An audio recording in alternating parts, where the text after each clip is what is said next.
Hey, I really appreciated the show's positivity this week. And while I don't believe for one second Emil Blonsky's chicken rescue story, he was Abomination, even though the show can't afford to show it. But he's clearly doing a lot of good with this retreat. Jen did a good thing, at least it seems. I hope so. I genuinely hope so. I really like this new Emil Blonsky. He's certainly no longer an abomination. He's going to have to think of a new name. And it is sort of clever, I guess, from a writing perspective, although this episode had so many other writing problems. But I do think, to be fair, to give credit where credit is due, to have an episode about positive vibes on a show where Jen continues to be such a negative person herself is kind of clever. Also this episode, toxic vibes are beginning to boil. Yes, sure enough, Josh is up to no good. We all saw it coming a mile away. Jen's radar is off.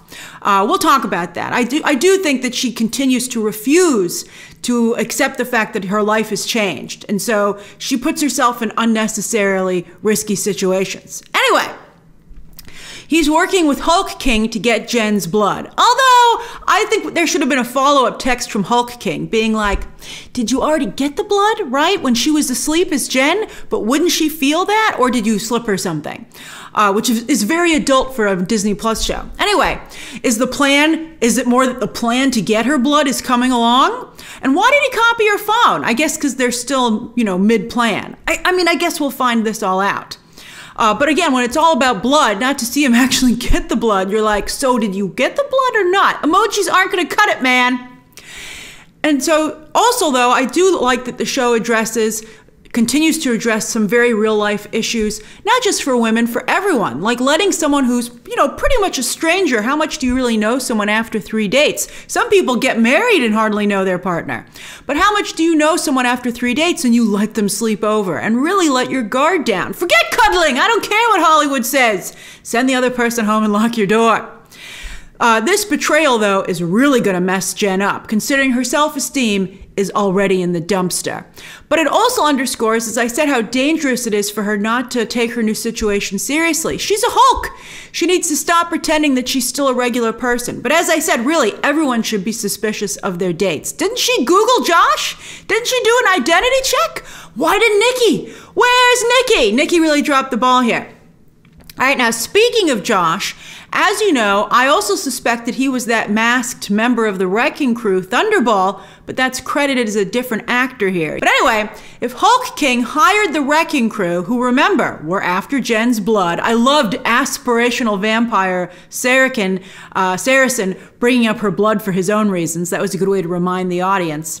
But then what's going on with this guy, right? And if he's genuinely there to reform, which it seemed to be the case, why didn't hearing about Josh ring any bells? Why wasn't he like, can I see a picture of this guy? Because, I'm sure that's not Josh's real name. But even if he didn't connect those dots, why didn't he warn Jen about who hired him and why? Or why didn't Jen think to ask and be like, hey, since you're being nice all of a sudden, can you give me a little backstory on what happened there? Because, there's 3 other guys in your group, even if she's not aware that someone hired him. Also, my bad, last week I forgot to go over the Intelligencia, which is actually not just the name of the hate website on this show, but it's the name of a supervillain group in the comics that the leader was a part of, which is why last week a lot of people are like, oh, is it going to be Tim Blake Nelson who's showing up in Captain America 4? And this all plays into what I told you last week about how they're going to expand the Hulks, for, Captain America 4, Brave New World, and also, some kind of Hulk project going forward, all based off of Jen's blood. In the comics, the Intelligencia used gamma radiation and stuff. So it's basically the same thing. So that really fits with what I told you. Because in the comics, the Intelligencia group created Red Hulk and a number of the other Hulk variations. And so they were responsible for the proliferation of Hulks in the comics, and it looks like they will be again in the MCU. Although Todd, heading up a group called the Intelligencia, I'm sure they'll make a joke about it. Maybe he's not the head. Maybe he's just, middle management. But anyway, having this guy at the retreat and not doing anything with that besides jogging our memory about the Wrecking Crew kind of took me out of the episode. I was like, why introduce him and then not use him? I was also frustrated by Porcupine, and let me tell you why. In the comics, Roger, in the Spider-Woman comic, such a good comic book, Roger ends up being Jessica Drew's super nanny, you know, her male nanny. And he turns out to be a really awesome guy who Jessica ends up having a wonderful romantic relationship with. I loved them as a couple. So as soon as I saw him here, because I know that Spider-Woman is stuck over at Sony, I was like, Jen, this might be the guy for you. But then they just turned him into a joke yet again. I was like, oh man, he was such good dating material in the comics. Man Bull, you know, with the stinkiness and all that stuff, you know, it was a real missed opportunity. I thought it might be Sam Richardson under there at first, and I was getting excited, but it wasn't. All right, so anyway, Man Bull and El Aguila were fine. They were fine. This was like the beta male episode. Beta males everywhere.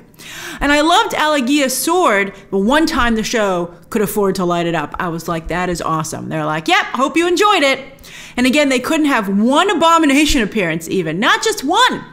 And so little She-Hulk. She's at a point where thanks to her new wardrobe, who knew that would end up being sucky for the rest of us, she can turn She-Hulk on and off like a light switch for just a few mere moments. Cheaper, sure, but a heck lot less fun.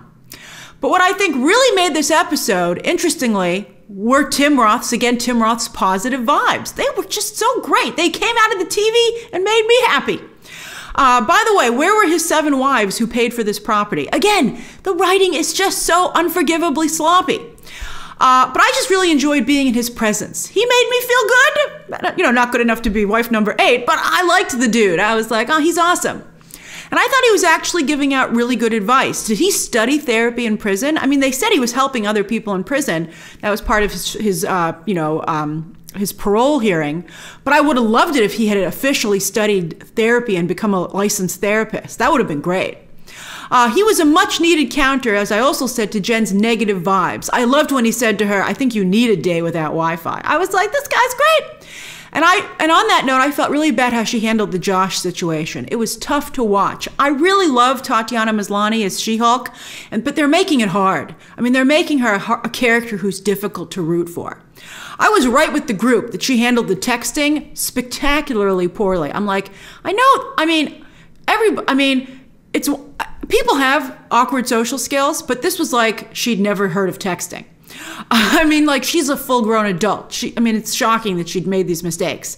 And it's odd, on top of that someone who's really a really successful lawyer wouldn't be able to handle a negotiation better. That's really what it is. It's a negotiation. I'm not saying she can't make bad life choices, but this just seemed like ones that were out of character for what she does professionally. Like, by the time she got to Sunday, I can understand the first 24 or even 48 hours being a bit of a wreck. But by the time Sunday rolls around, he ghosted you. It's over. I don't know if she needed to delete his number, because, you know, something could have happened. You never know. Don't close the door, but stop looking at it. You know, I mean, she just really needed to take a step back. I think seeing Blonsky on a regular basis would do Jen and this show a world of good. Between him and Nikki, Jen and this show, I think would be in much better shape. Like, panning up to the coastline at the end, I was like, oh, it felt so good.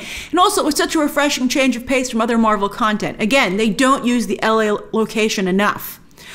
Oh, and by the way, they continue not to have an end credit scene, which I think was such a huge mistake after the fun of the first 4 episodes. And I know that they kind of have stingers now woven into the end of the actual episode, but I liked the little gag at the end. It was a really great thing, and they got us used to that rhythm with the first 4 episodes. So it's so weird to have it for 4 and then drop it. It's not like they even just had it for 1, or they have it sometimes. They consistently had it for 4, and then they just got rid of it. And I really miss it. It was so great. So, and they continue, I think, not to use breaking the fourth wall very well either. I mean, they only really use it as a crutch for the writers instead of doing anything clever with it. All right, so what did you think? I mean, it was kind of clever, I guess, but it's not what it could be. So what do you think of this week's episode? Only 2 more to go, and she still hasn't put on her super suit. But don't worry, I believe, because, you know, they could have changed things up at the last minute, but I hear that next week, Daredevil time, which also means super suit time. So I will be sure to try and cover that one when it drops. Sorry about this breakdown going up so much later today. All right, so what do you think? Share your thoughts down below, subscribe today, and of course, as always, you can check out some more videos right now.